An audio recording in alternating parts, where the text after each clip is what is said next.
Apart from various analysis tabs, FNO analysis software में बहुत सारे ऐसे फीचर्स हैं जो कि हमें एनालिसिस जल्दी करने में हेल्प करते हैं। इस केस में मैं एग्जांपल ले रहा हूँ एफएमसीजी सेक्टर का। मेरे पास ऑलरेडी एफएमसीजी में 10 से 15 कंपनीज हैं जिनकी R1 और R2 की पोजीशंस टेबल में हमें रिफ्लेक्ट करके मिल गई है। Now if I take the example of Nestle, जो कि एक बहुत ही अच्छा स्टॉक है, उसका अगर हम R1 देखें, it is 8.12% away from its spot. इसका मतलब ये हुआ कि यहाँ पे there is a possible chance of movement. But derivative market में अराउंड 200 कंपनीज लिस्टेड होती हैं और बहुत सी कंपनीज इनएक्टिव होती हैं, यानी कि उनकी ऑप्शन चेन में ज्यादा डेटा नहीं होता। अब नेस्ले तो मेरे वॉच लिस्ट में है और यहाँ पे मैं उसका R1 और R2 दोनों देख रहा हूँ। But the problem is I don't know कि नेस्ले का ऑप्शन चेन एक्टिव है या नहीं है, यानी कि ऑप्शन चेन नेस्ले की हैवी ओआई रख रही है या वहां पे बहुत ही कम ओआई है। So to check this, simply I have to go to NSE India, search my stock, go to derivative, then to option chain and see the option chain. So अगर हम यहाँ पे नोटिस करें, यहाँ पे कोई बहुत ज्यादा सब्सटैंशियल ओआई बिल्ड नहीं हुआ है और टोटल ओआई नेस्ले में कॉल साइड में 2400 के आसपास है और पुट साइड में 1200 के आसपास है। अब ये ओआई इतना सब्सटैंशियल ही नहीं है जिसके ऊपर हम एनालिसिस करें। सो इनएक्टिव ऑप्शन चेन्स को हाईलाइट करने के लिए we have use some logic जिसे हमने रिफ्लेक्ट किया है एक्टिव और इनएक्टिव ऑप्शन चेन से। So to identify which option chain is active, we just need to see this column. तो यहाँ पे अगर हम देखें, नेस्ले एक इनएक्टिव ऑप्शन चेन है, हेंस यहाँ पे नेस्ले कंपनी का option chain analysis null and void हो जाता है, यानी कि हम नेस्ले के स्टॉक पे ऑप्शन चेन एनालिसिस कर ही नहीं सकते हैं। So another way to filter out the active and inactive stocks from the watch list is to click this button and select active stocks.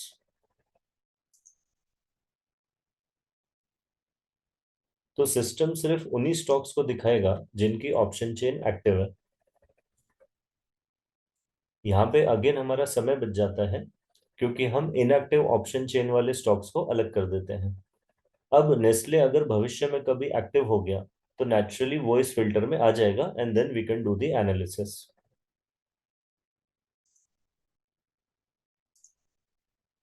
There are other very useful filters here which we have developed.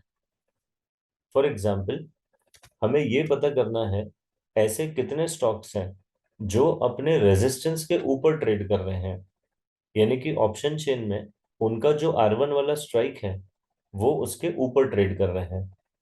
तो ऐसे stocks को हम identify करने के लिए ये वाला filter use कर सकते हैं, which is stock trading above resistance. और यहाँ पे हमारे पास दो सिलेक्शन है, R1 एंड R2। सो फिलहाल के लिए अगर मैं R1 को टिक करता हूँ, एक्टिव स्टॉक्स को ही मैं ढूंढना चाहता हूँ इसीलिए मैंने एक्टिव स्टॉक्स को भी टिक कर दिया है and now I am clicking filter. So the system will filter out ऐसे स्टॉक्स जो अपने R1 के ऊपर ट्रेड कर रहे हैं। सो यहाँ पे हम देख सकते हैं एशियन पेंट्स का R1 है 3200 पे, लेकिन उसका स्टॉक अभी चल रहा है 3241 पे। ये उसके फ्यूचर की वैल्यू है। सिमिलरली HUL में हाईएस्ट ओआई वाली स्ट्राइक है 2700, लेकिन स्टॉक अभी ट्रेड कर रहा है 2733 पे।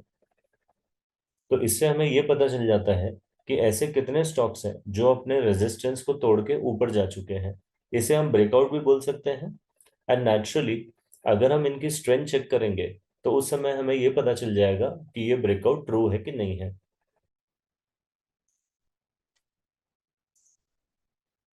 लाइकवाइज हम ये पता कर सकते हैं कि ऐसे कितने स्टॉक्स हैं जो अपने सपोर्ट के नीचे ट्रेड कर रहे हैं।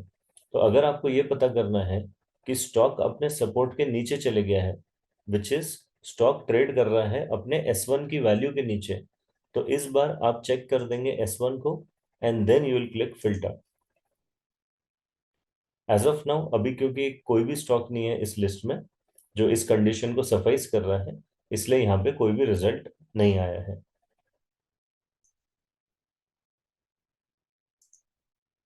So in case of pharma, if we use the same filter, which is active stock, and we want to identify stocks जो कि अपने सपोर्ट के नीचे ट्रेड कर रहे हैं, अगर हम उन्हें फिल्टर करें तो हमें फार्मा सेक्टर में दो कंपनीज ऐसी आइडेंटिफाई हो गई हैं, which is Biocon and Divi's lab. So यहाँ पे अगर हम नोटिस करें, बायोकॉन का हाईएस्ट हुआ है पुट साइड में 280 की स्ट्राइक पे है, जिसे हमने S1 बोला है, which is nothing but the support. तो सपोर्ट है 280 पे, लेकिन जो स्पॉट है फ्यूचर का वो ट्रेड हो रहा है 274 पे, which is lower than the support. Similarly अगर हम डेविस लैब को देखें तो उसका सपोर्ट है 3300 पे, लेकिन स्टॉक जस्ट 3300 के नीचे ट्रेड हो रहा है। That is the reason why Divi's lab अभी इस लिस्ट में आ गया है। सो जैसे हम वो स्टॉक्स आइडेंटिफाई कर सकते हैं जो अपने रेजिस्टेंस के ऊपर ट्रेड कर रहे हैं, उसी तरीके से हम ये भी आइडेंटिफाई कर सकते हैं कि कौन से ऐसे स्टॉक है जो अपने सपोर्ट के नीचे ट्रेड कर रहे हैं। Likewise there are various other filters जो हम यूज कर सकते हैं स्टॉक को आइडेंटिफाई करने के लिए।